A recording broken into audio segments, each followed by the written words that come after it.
All right. I think that's to wake everybody up. All right. Thank you, Madam Chairperson. Um, well, the room acoustics actually not good for audiology, right? It's reverberating.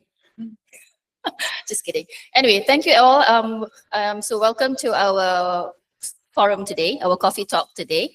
Um, we have today these three lovely ladies and living legends, I would say. In fact, I'm a little bit nervous and super excited to have Prof. Dr. Siti Zamratul Maisarah Mukari sitting next to me. And I have to say, Prof, you are actually amongst the reason why I am still here in the field of audiology. I nearly left. I nearly left. She was the one who brought me back to audiology. Thank you so much, Prof. And I'm so happy to have her here together with us today. Now, the coffee talk today is actually to explore the establishment, growth, key milestones, and challenges of 30 years of audiology in Malaysia. Before that, let me just introduce our panelists for today. Kecil hati diorang kan, I kenalkan Prof Siti je kan. Sedangkan dua ni sebenarnya pun lecturer I juga. So I'll start off with Prof Dr. Siti. Just give me a minute.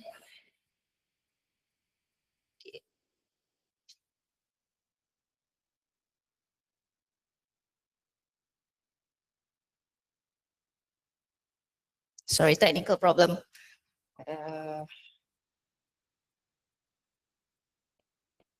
Can't find the. Either I'm too nervous that I can't find the. Oh dear. Give me a minute.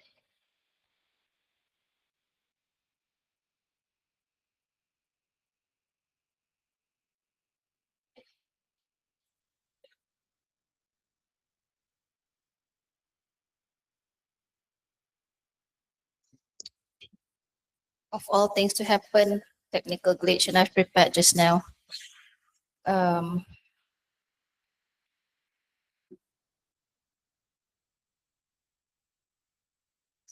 Okay, here we go. Now, sorry about that. Dah 50, technical part ni dia kurang sikit. All right, I'll start off with our first panelist, Prof. Dr. Siti Zamratul Maisarah Mukari. As everyone knows, she's the founder of the UKM Audiology Program and professor in audiology. She's the pioneer whose vision played the first seeds of audiology in Malaysia. Joining UKM in 1985, she stepped into a field that had barely existed and began shaping it with determination and unwavering purpose. Her pursuit of excellence carried her abroad to the University of Manchester to obtain her master's in audiological medicine and later to Central Michigan University, where she earned her Doctor of Audiology. She was also the founding head of Department of Audiology and Speech Sciences, Faculty of Allied Health Sciences, UKM, and the founder of Malaysia's first Bachelor of Audiology program. She crafted the curriculum, standards, and pathways that would train generations of audiologists. Many now serve across the country and the region, carrying forward the legacy that she had begun. Medical and research work spanning newborn hearing, age-related hearing loss, auditory processing, and auditory rehab has shaped policies, guided clinical practice, and public awareness, and adapted numerous audiological assessment tools that contribute to be used across audiology clinics in Malaysia today. Besides her academic and research work, she had also served as Dean of the Faculty of Health Sciences, UKM, and Director of the Institute of Ear, Hearing and Speech, UKM, before she retired. Today, she is proud to see the beautiful forest that she has transformed from the seeds that was once planted. Our next panelist is none other than Dr. Noraida binti Ismail, our first council member for the Act 774. So a big applause also for Dr. Noraida.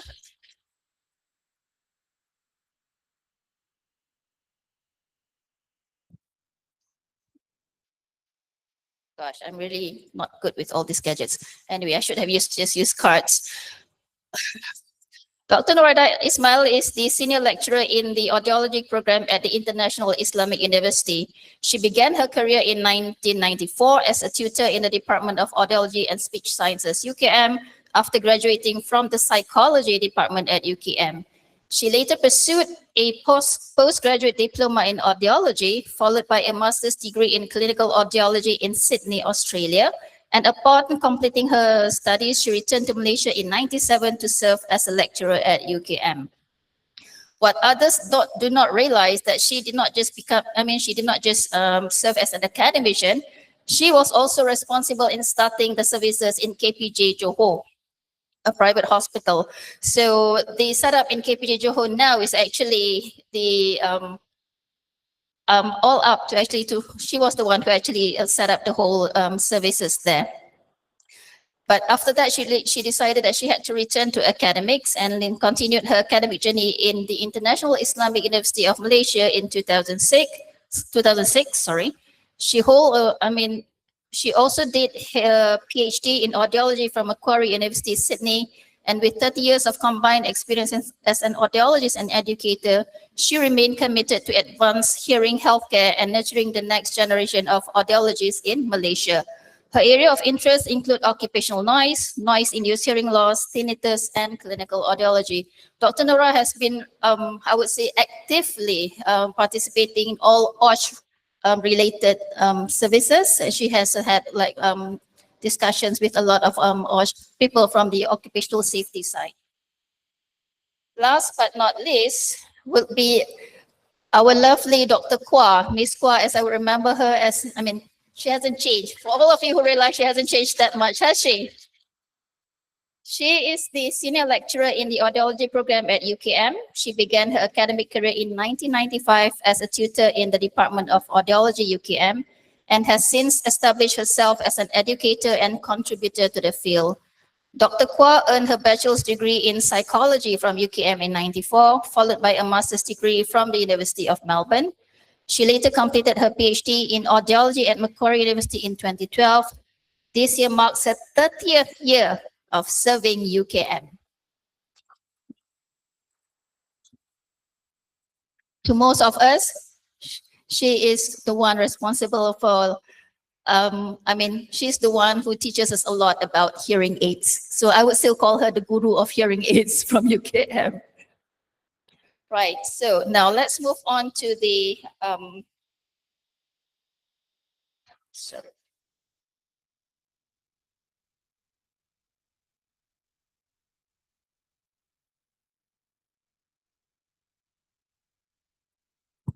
all right, moving on, sorry about that. Now, the first part, we were talking about the early beginnings, foundational efforts, and the growth of audiology education in Malaysia. My first question would be to Prof. Siti. Could you share how audiology first began in Malaysia and what actually triggered the need to develop the program? Okay. Thank you, Dalina. But first of all, let me congratulate all of you. You know, watching the presentation, it is so amazing. Something has developed, something which I never imagined when we started the program. Okay, so congratulations to you. So talking about how audiology began in Malaysia, as a person, as a doctor, I never heard of audiology as a profession until I joined UKM in 1996. I joined the ENT department, then I met Mr. Michael Oak. He was an audiologist from Scotland, and he was a contract audiologist then. 86. Okay, all right. And I was also aware that there are a few more audiologists, quote unquote, working. One person I know was working in University Malaya then, and then there were 3 people sent by the ENT department HKL to do diploma in audiology. They were medical assistants and a sister, right? So that is when I come across audiology. So in terms of number, there are a handful of audiologists then. And in terms of hospitals who had audiology services, I think there are just three hospitals then. University Malaya, University Kebangsaan Malaysia, and ENT HKL. So that is in terms of number. And then what happened during that time was in UKM especially, there was no local audiologists. What we had then was contract audiologists coming and going, of course. And before I left, there was another audiologist from America. But what we know during that time was that the need for audiologists was tremendous because there were a lot of hearing impaired patients, especially children, when unmanaged. Most of them would go to special school for deaf if the parents are aware. If the patients were not aware, then the children, the deaf children, then didn't go anywhere, just stay at home. All right. So then the question was how it would develop, right? How did it begin? Okay, how it began then, I would give the credit to the head of department of ORL UKM, Professor Hussein Said, okay, who saw then, okay, we can't go along like this all the time. We need homegrown audiologists. So that was when they decided to send me off to Manchester to do my audiology program with the expectation to, when I came back, to start the audiology program that we have now. Thank you, Prof. More questions coming on later for Prof. Moving on to Dr. Noraida. But before that, thank you, Dr. Kartini. I didn't see you just now. Right, it's so nice to see you again. These are the two legends for audiology and speech. You have to you have to say it. Right, now, Dr. Noraida, you were the first one to be taken in when UKM wanted to start the audiology program, I think together with Dr. Sila, Cik Mazwin, and Dr. Kwa. So, but your background is psychology, all right? So what actually, how did you know about this program and why did you apply? So could you share your experience in those early days when, audiology was still a haze? Assalamualaikum warahmatullahi wabarakatuh. Good afternoon. It's good to see everyone here and to see all the seniors, to see my clique. Okay, moving on there to answer Darlina's questions. So I graduated in 1994. I think some of you might not be born yet. And at that time, I was waiting for psychology department to offer me for the tutorship. But because of the offer letter is quite late, and then I got a letter from Department of ORL. And that time I did not know what is ORL because it's so strange for me to pronounce it, otorhinolaryngology. And then I was, what is this? And then I called the department, and it so happened that time Dr. Siti, Prof. Siti, answered the call, and she said she's going to open a new program, which is audiology program. And she said she wants to train students or graduates from psychology department to join the department. And she said there was, I think 5 of us from audiology, but only 3 of us took the offer, and then we went for the interview, which was Dr. Kwa, my best friend, my classmate since I year 1 in UKM, and then Miss Mazwin, she is not with us today. And we went for the interview and then accepted, and then we joined as a tutor. I think maybe sometime in September 1994, and we were given about 5 months or 3 months to search for universities to find a place. And I think in March 1995. Yes, 1995. I got an offer from Macquarie University, and then I went for the that course lah. And then I met Macquarie University and Miss Gua in Melbourne and Mazwin in Melbourne. So you can imagine how hard it was from psychology, which is totally different from audiology. Because audiology is clinical based and psychology is more on the theory and it's a social sciences. So it's quite difficult for us. And every day, I think I almost menangis every day. Come back from the class because of it's quite complicated because in the morning I have to go to the clinic from 9 to 5 every day. And then at night we have an evening class which is start at 6 to 8 p.m.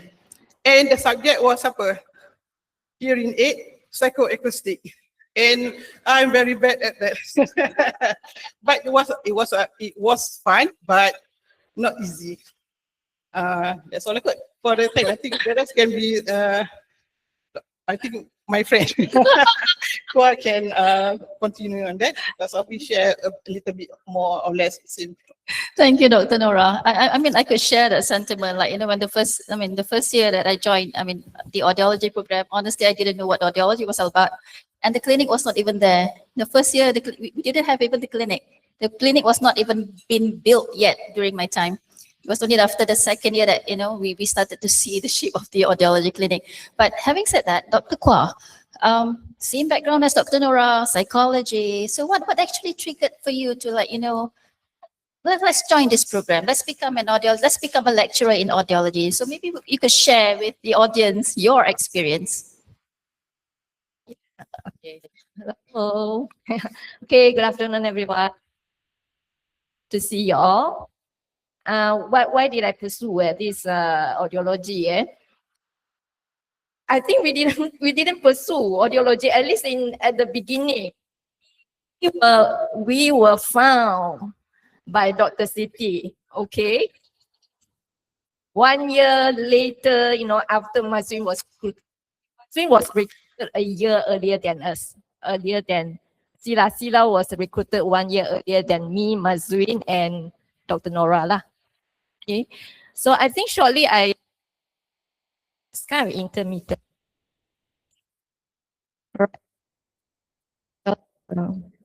I think short. Can you have a mic?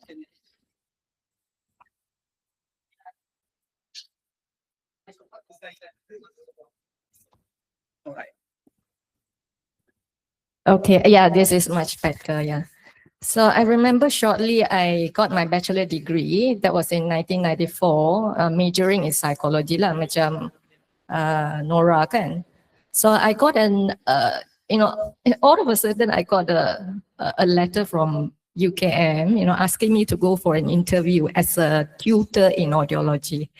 So at the end of the letter, I remember there was a number. I dialed up the number.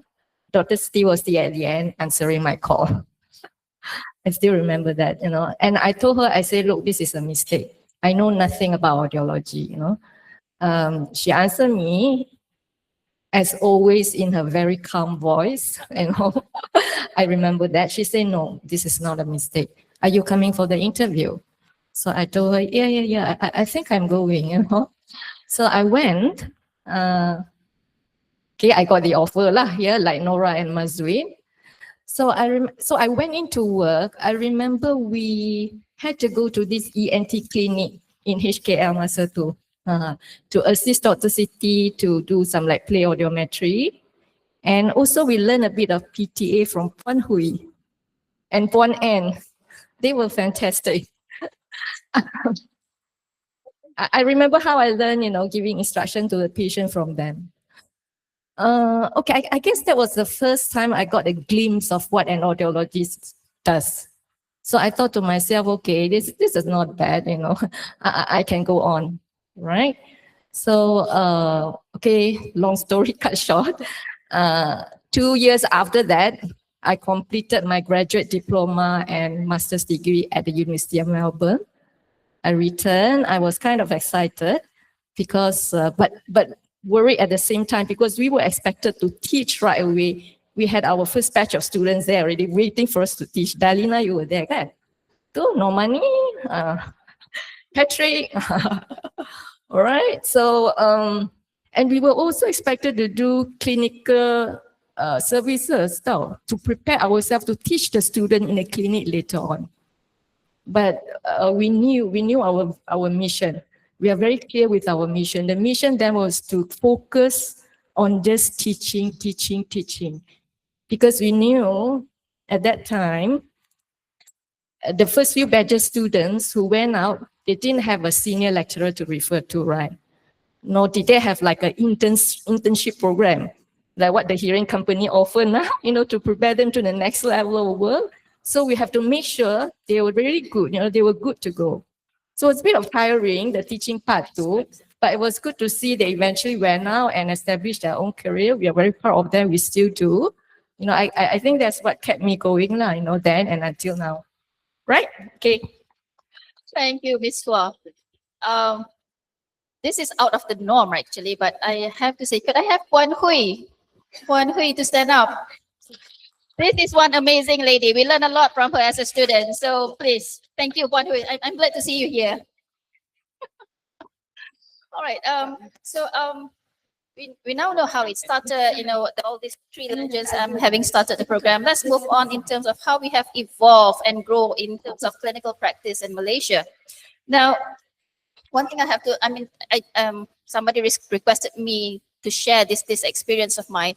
When we graduated, there were no positions of audiologists in the country. None in the government hospitals, none in the university-based hospitals. Myself and Dr. Rafida, we were called to HUKM by Prof. Lokman to join HUKM as audiologists. So we started the services there, but there were no positions. So it was a contract position, dibayar gaji hari ya. So meaning that if you cuti, tak ada gaji lah. All right. So I remember on that year, 1999, Raya, my paycheck was only 400 ringgit. Okay, so be thankful that we have evolved now. So, but we stayed on. But having said that, creating positions started way before that.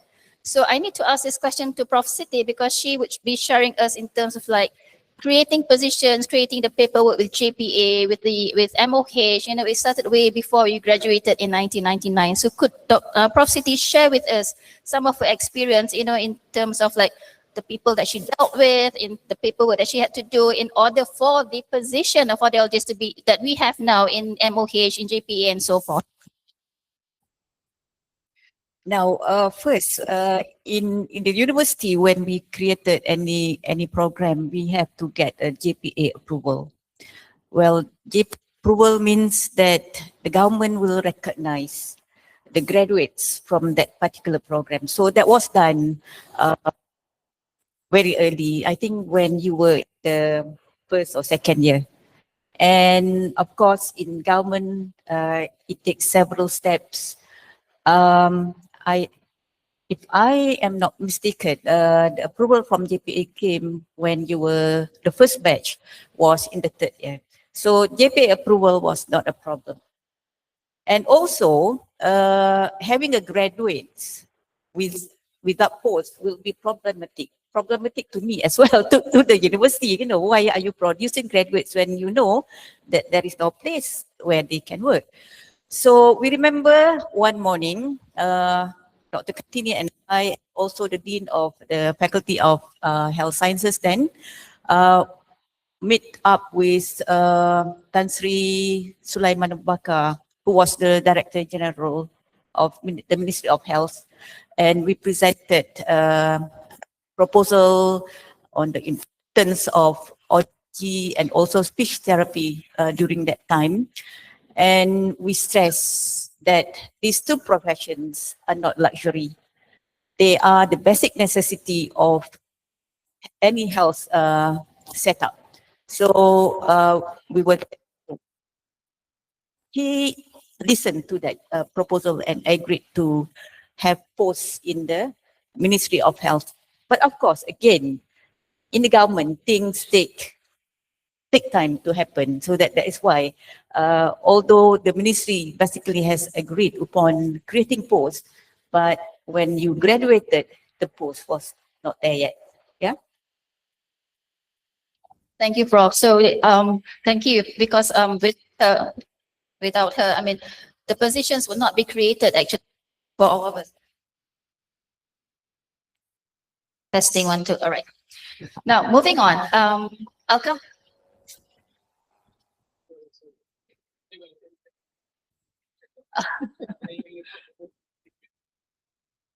It keeps on going on and on. Right, I'll try. Anyway.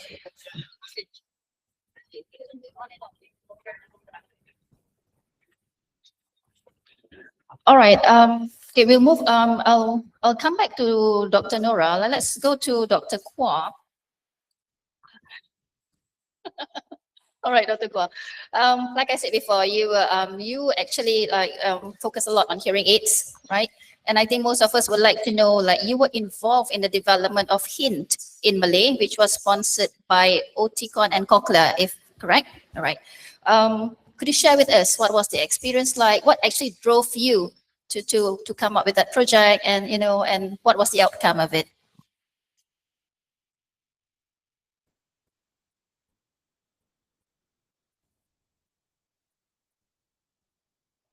Okay. Right. So the question, what drove me to take the You feedback? so you know, Reduce the volume, good.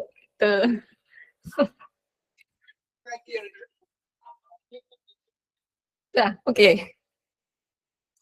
Better scale. So what drove me to take the project? Yeah, actually I was asked by Dr. Steele to do the project. Okay, so I remember, now this is way back early 2000. I remember I got an email from Dr. Siti. Yeah. It's an email.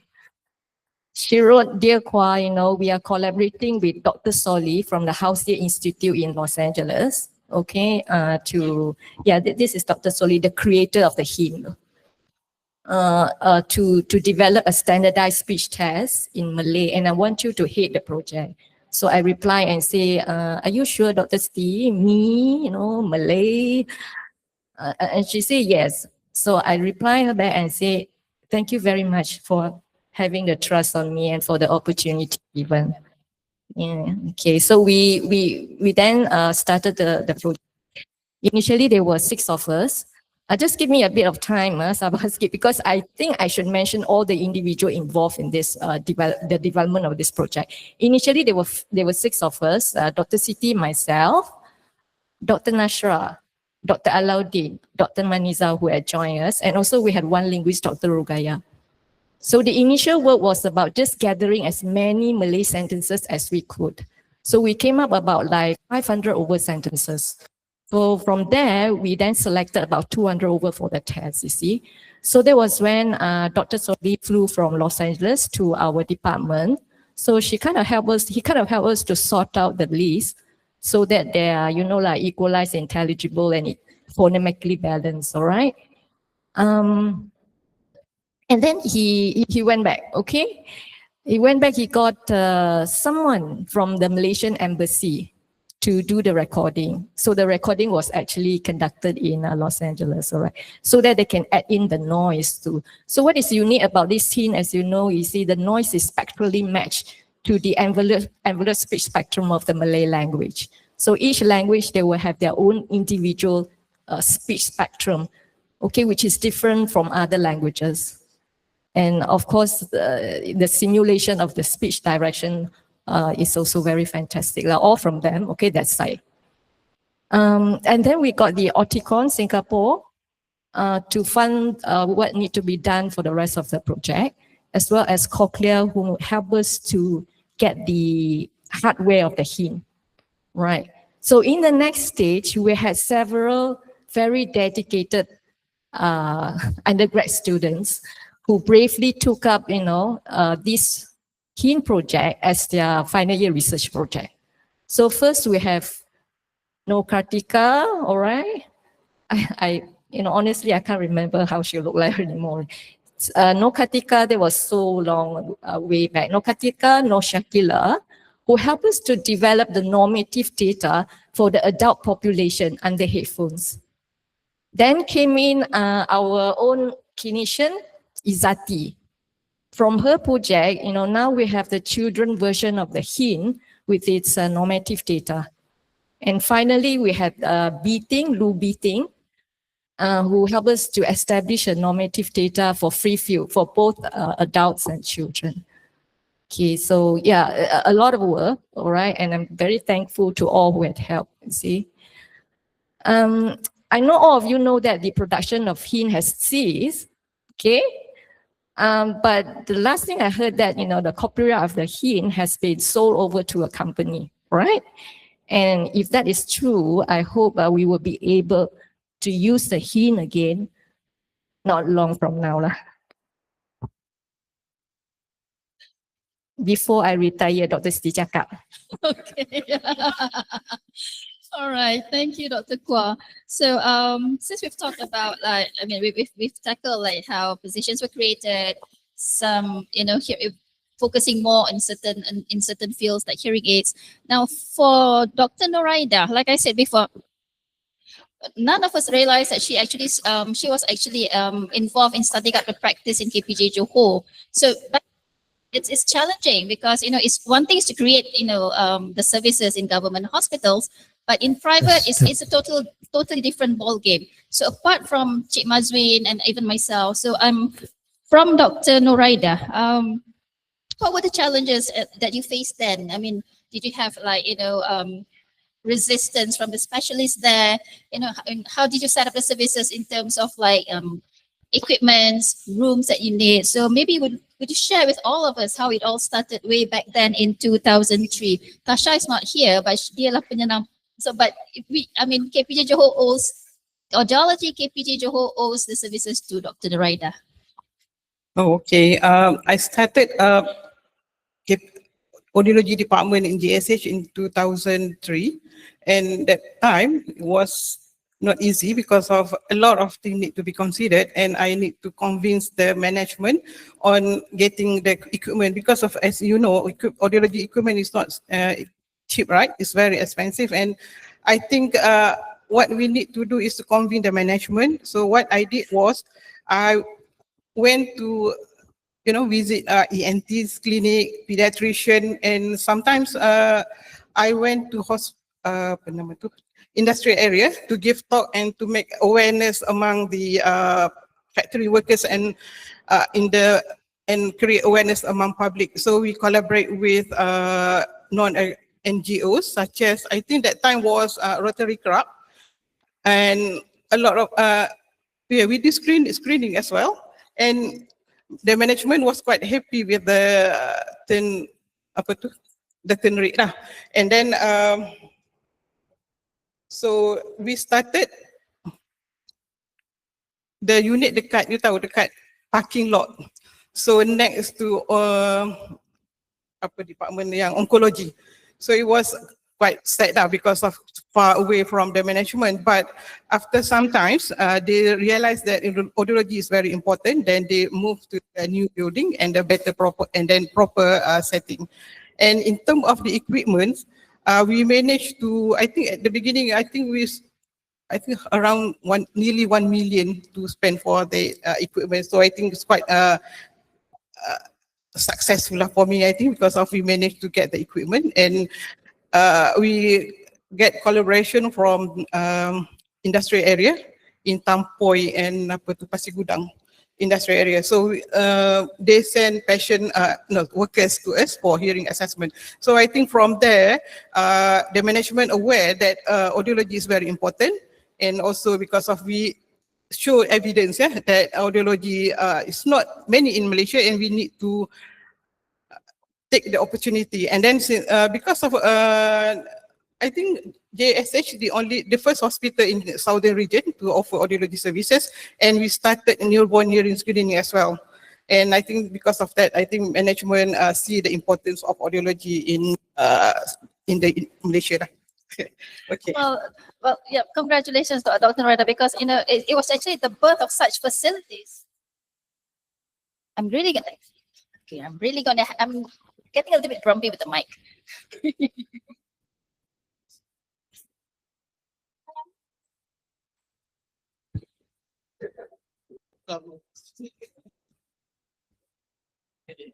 All right, now I have 3 mics.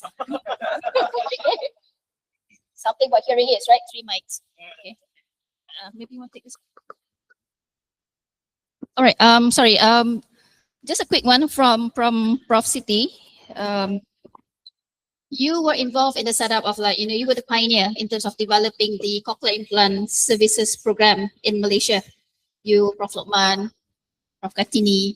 So could you share how it all started? What were the challenges that you faced? And what's the journey like back then? All right. It started, I think, the idea of cochlear implant started way back in 1994, because then cochlear implant was a new development in the area of hearing care. All right. And during that time, there are 3 of us actually working in the same department, Dr. Kartini, Dr. Lokman, and myself. So we were actually buddies, good friends. We were grown in that department. And then Prof. Lokman, I would say, he said, okay, now we have a complete team. Why don't we venture into this? All right. He is being very positive. Dr. Kartini is also very aggressive. I am on the middle side. Neither here or there.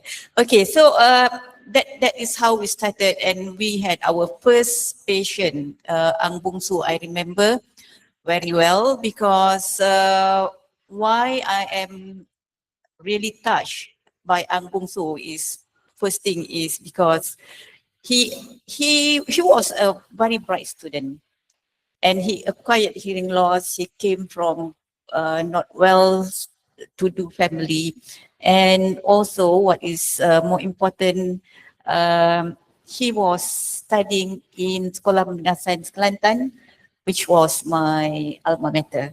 So then I decided, okay, let us help this boy. All right. And then we were sent to attend several courses in cochlear implant, mostly in Australia. Okay. Of course, Dr. Lokman was also trained to do the surgery in the USA. And then after a while, we said, okay, we are ready. Let us decide. Let us venture into this. And we dived. And look where we are now. Okay, where you all have. Yeah. Thank you, Prof City. Yes, round of applause for Prof City, Prof Kartini. Talking about Ang Bungsu, just want to share a little bit. I met Tun Siti Hasma, Tun Hasma, and when I told her that I am an audiologist, and you know what she said? Cochlear implant, and she Bungsu. She specifically said Ang Bungsu. So there's something really wrong with the microphone. It's either they are against me. Anyway, so yeah. All right. Anyway, so let's move on. Before I get much more irritated with the mic. Now, we have established the profession. We are going into specialties. So now let's look in terms of our own identity and recognition by the public, by the healthcare people. So I'm going to go straight to Dr. Noraida first. All right. So being the first council member of Akta 774, okay, it took a long time before we established the act.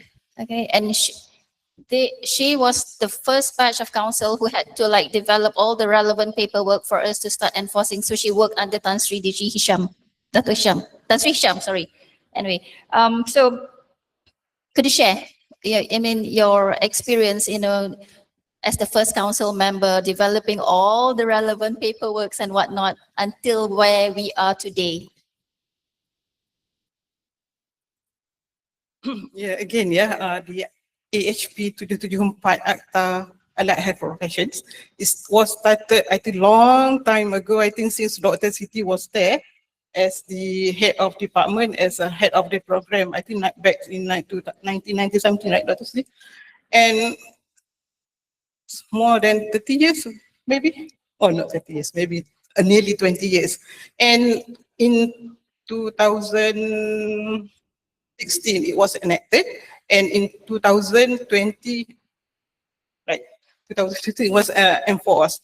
And okay, before the process, took a lot of works, and it involved a lot of people from all works, audiologists from all sectors, from public university, from hospital, government and public, and all peoples. And we have many committees, yeah, to cater all the document. We need to prepare all the documents, regulatory document, for example, SOPs, whatever, the document related to regulations. And I think it was Dalina, one of the committee, and we have formed many small committees to prepare the document. And yeah, it's not easy because of we need to look for overseas, Australian, UK, America, to to prepare our document. I think Patrick was there as well, right? So we involve the public and private. Yeah, because I nampak Mok, I think Mok was there as well, Prof. Nomani there. Yeah, basically everyone from the university and hospital and KKM and private. It's not easy, but Alhamdulillah, finally it's here. And I hope everyone has been registered with because of not easy to be registered. And you asked me why I got the number 001 and not 017. Because for us as a council member, we need to register first before we can initiate and we can register other members. So that's why all the profession, the 23 professions in the AHP have the number 001 dah. I think the number 002 Wan Suhaila kot. Dalina berapa? I private. Right, yeah, because we go by a group. Yeah, first we register council and then KKM. That's why we got the number lah. But dah register kok? Okay, that's all. I think I hope you answer your question there, Dalina. All right, thank you. Okay, I just need to mention, because time is running short, I might have to scrap a few questions. Actually, we would have, I mean, if time could be longer. But yes, since Dr. Noraida mentioned, we need to recognize the contribution from Wan Suhaila. She was actually among the first who was actually part of the ACT journey. So let's not forget Wan Suhaila. All right, as well as Siti Suryani. Okay, now, oh, Siti Suryani kat situ, kena wonder, right? Thanks for being here. All right, and of course, Huda, she's a magnificent secretary. Dia memang secretary segala-gala. All right, now, Prof. Siti, based on your experiences in education and clinical practice, how have you observed the profession grow in terms of recognition or expectations? Well, after attending this program today, I would say that the progress is tremendous. Congratulations. Again, something truly, okay, something which I never imagined.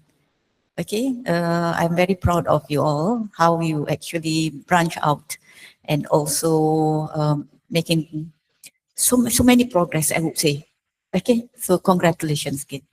Thank you, Prof. Now, a quick one from Dr. Kwa. we have seen the development of specialties in audiology. We have tinnitus, vestibular, and so forth.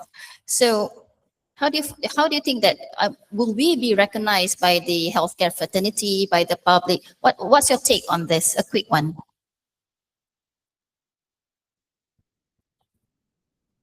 Yeah, I think it is a really great achievement now. We have the specialty, like what you said, the vestibular, cochlear implant, auditory processing disorder, what else? Tinnitus, okay, all right. But I do believe it's like, we still need to gain recognition and the trust from the public, okay? There might be some, clinic already, running their own specialized clinic. I think, Dalina, you have your specialized clinic. Maybe you can share your own experience afterwards, right? But that, I believe, doesn't happen to all the settings, all the places yet, you see. Probably the one way of doing is that we need to prove to the professionals and also to the public, these specialties can really improve diagnosis and also improve patients' outcome too lah.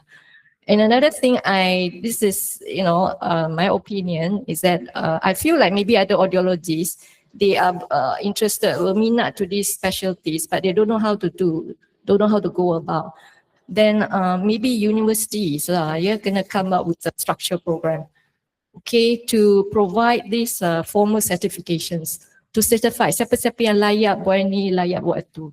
And within this program, I feel, we have to draw a very clear line what distinguish the specialties roles from other professionals like ENTs, physiotherapists, psychologists, all right? So that it's clear what we can do, they can't do, and our side, we can improve patients' outcome too.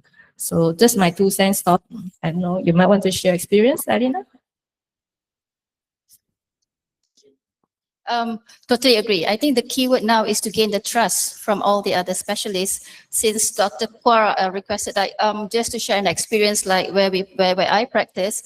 For example, vestibular was totally a non. As audiologists, we're not supposed to venture into that. It was actually under the domain of the ENTs. It took me a while to establish the services, and it took one successful case where we actually diagnosed it was not a vestibular issue, it was not a central issue, it was actually a visual issue. And this patient had a tumor behind the eye or something. That's when referral starts coming in. The trust was there. So nowadays, our referrals for vestibular comes from neurologists, from ENTs, and even from the ophthalmologists. So trust is a key thing. We need to prove ourselves. And again, like to me, Prof. Siti is the one. I mean, I always cling to her advice when I was a student.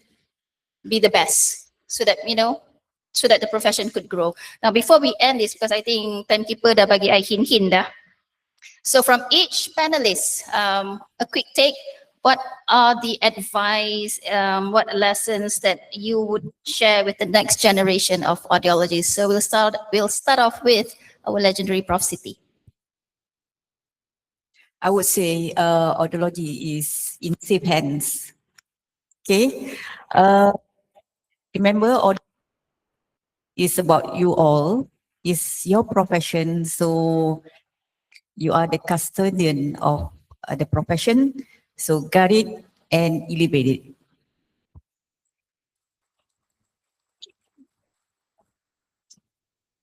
it. What Dr. Siti said, I think audiology is in safe hand, and for me, I think it's good for us to be the best, but always know our aims, why we become audiologists, and so that people will respect us and we respect people and be humble as well. And yeah, I think since Dr. Siti is retired, I'm retiring. So so it's safe for me to yeah, it's good to see many young audiologists, very ambitious, very good. Okay, I think that's all.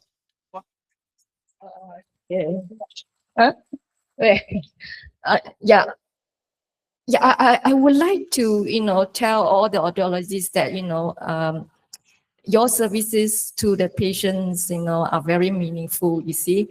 Why did I say that? Because those days, we had, when we were the only clinic, and we had patients travel from far, okay, to our clinic. Some will arrive as early as 5 a.m., 6 a.m., and they were actually mandi in the toilet, So memang kesian masa tu. But now, because of your services that you provided, at different parts of the Malaysia, right? Many of the patients don't have to suffer that anymore. Okay, so I belum mention lagi lah, of course, your treatment, your care you delivered to the patient too. So keep your spirit burning in, serving the patient, all right? And don't forget our student, right? Keep your interest, please, and build your interest to educate our student, especially in the clinic. Remember, today's student is our audiologist's future. Okay, that's all.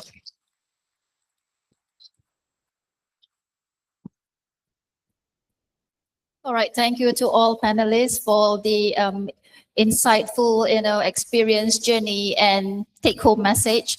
So now moving on to the next segment is the Q&A. So if there's any Q&A from the floor first, while we wait for the online. Online tak ada?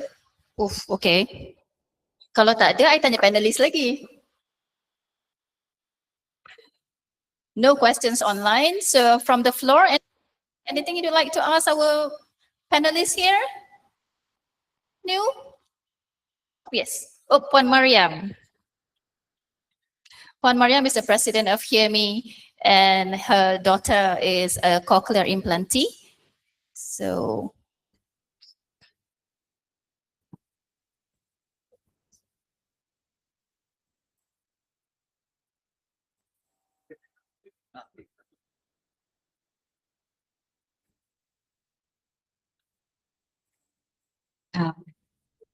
right in the middle.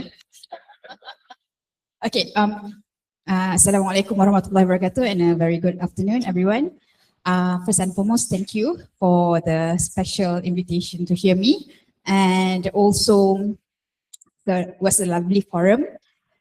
I just want to say thank you to everyone from the bottom of our hearts. Without you guys, our kids would not be able to hear, would not be able to listen, and would not be able to speak and be included in the society. You have no idea how much you guys mean to us. And out of all, now I'm being so sorry, okay?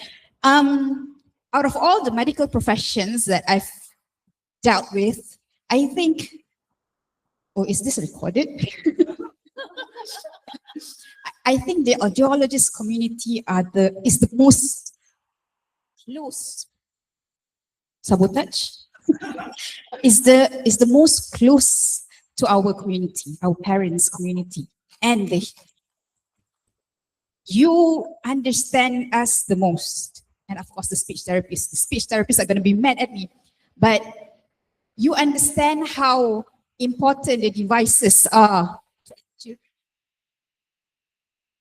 And I would like to say thank you, especially to the panelists, for bringing audiology to Malaysia. Because without that, I doubt our children would be able to become the hearing deaf. So it's not a question, it's just a truly, it's a sabotage. Okay, thank you so much. That's all. thank you, Puan Mariam. I think coming from the parent of a hearing impaired child, that I think that means a lot to all of us. Okay, so these are the statements that will make us realize that, what we have done so far means a lot. Since tak ada question daripada floor, tak daripada online, I nak tanya Prof. Siti. We talk about universal newborn hearing screening. Last night we had a chat with Prof. Siti, and she was telling me how it all started in Malaysia. The hearing screening that we did on babies, zaman Prof. Siti. So Prof. Siti, could you share? Okay. During my early days, okay, that was way back in I think mid-1990s. Okay, we advocated the importance of early detections of hearing loss in children, and somehow the message got heard by the Ministry of Health, and that was when they invited us to conduct hearing screening in infant. So mid-1990s, it was hearing screening in infants. Back then, we trained nurses at klinik kesihatan to do distraction test of hearing using infantometer. Do you remember that gadget? All right. And of course, it was very challenging because knowing the klinik kesihatan was always busy with children crying and all that. So it was not I think it was very challenging. And then we also started with screening using checklists, hearing checklists. So that was implemented in clinic kesihatan, not in the hospital, I think. That was back in 1990s. And I have to also give credit to Prof. Din Sohaibi, because during that time we worked together, training the nurses then. And then why use those instruments? Because back then we didn't have auto-acoustic emissions, and of course ABR was very expensive and all that, and no audiologists to really conduct the tests back then. And later on, when auto-acoustic emissions become available widely, we started talking about, okay, this is time to start newborn hearing screening using objective test of hearing. So in 2002, the Ministry of Health invited pediatricians and also invited me to develop the health technology assessment to look at the feasibility of conducting newborn hearing screening. So it was in 2002, I remember we came out with the health technology assessment. And then of course, we continue our advocates on the importance of detecting hearing loss very early. And by then, audiologists from the schools also has graduated and started working in the hospitals. So now we had more manpower, and the ministry then think that it was ready. Okay, so gradually, I think newborn hearing screening started in the university hospital first. USM, I think, started first, and then followed by HUKM, and then only later on, our graduates. I am very proud of you all. Okay, you really work on having this done and implemented in the government hospitals. Now I think it is nationwide. Has become a successful program, I hope. Maybe Aziani, you want to share, since Prof Siti asked, what's the status of universal newborn hearing screening now? Oh, okay. She's going to share in the next session. So we're going to share the success stories in the next session. Sorry about that. All right. So I think time is we're running short of time. A big thank you to all three panelists who are the founders of audiology in the country. All right. So I hope we go back being more inspired to serve the nation better. They have, taught us a lot. They have guided us all the way. So it's now our time to give back to the society. So thank you, and back to our Madam Chairperson. Thank you. Thank you to our panelists and moderator. Please stay on the stage for a while.